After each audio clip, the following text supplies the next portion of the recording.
ଏହି ଭିडिଓରେ ଆମେ गोटे वृत्त मध्य गोटे वर्ग चित्र अंतर्लिखन करवा। प्रथमे मु गोटे वृत्त बनैबी। एटी देख मो पाखे गोटे बिंदु अच्छी। यही बिंदु रे धरिन मु एतिकी व्यासार्ध नहीं गोटे वृत्त बनैबी।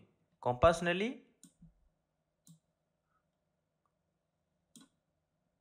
प्रथमे मु वृत्तटे अंकन कली। एबे ई वृत्त अंकन करिला परे मु कौन करी, प्रथमे ए वृत्तर व्यास अंकन करी। तेणु गोटे रेखाखंड अंकन करी जो रेखाखंड वृत्त को दुईटी बिंदु छेद करुथिबो एवं केंद्र बिंदु दे जाउथिबो।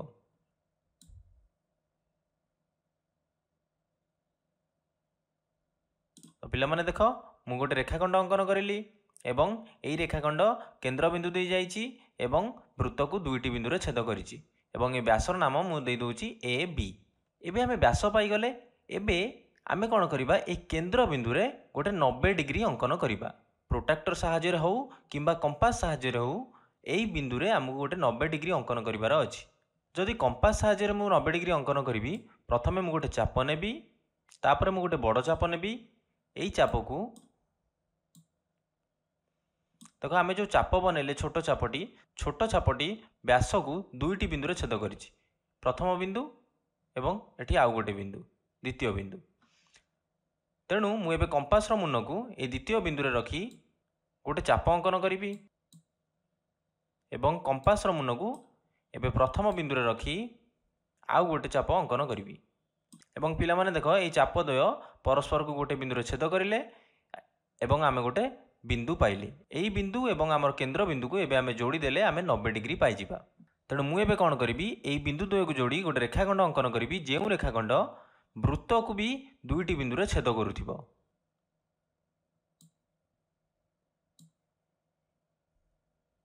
तो एबे गोटे रेखाखंड अंकन करदेली। एबे आमे देखो ए वृत्त उपरे चारोटी बिंदु पाई सारलेनी, ए बी एवं एबे आमे दुईटी नुआ बिंदु पाइले। एटा गोटे बिंदु, एटा गोटे बिंदु। एई चारोटी बिंदु को जदि आमे जोड़ी देबा आमे पाई जिबा वर्ग चित्र।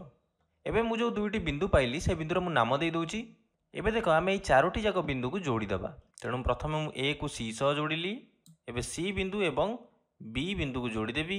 एबे डी बिंदु बी बिंदु जोड़ीबी एवं एबे ए बिंदु एवं डी बिंदु भी जोड़ी देबी। एवं आमे पाई गले ए सी बी डी वर्ग चित्र। बुझी पारिलो? तेणु प्रथमे आमे गोटे वृत्त बनैबा। वृत्त मध्य आमे गोटे व्यास अंकन करिबा।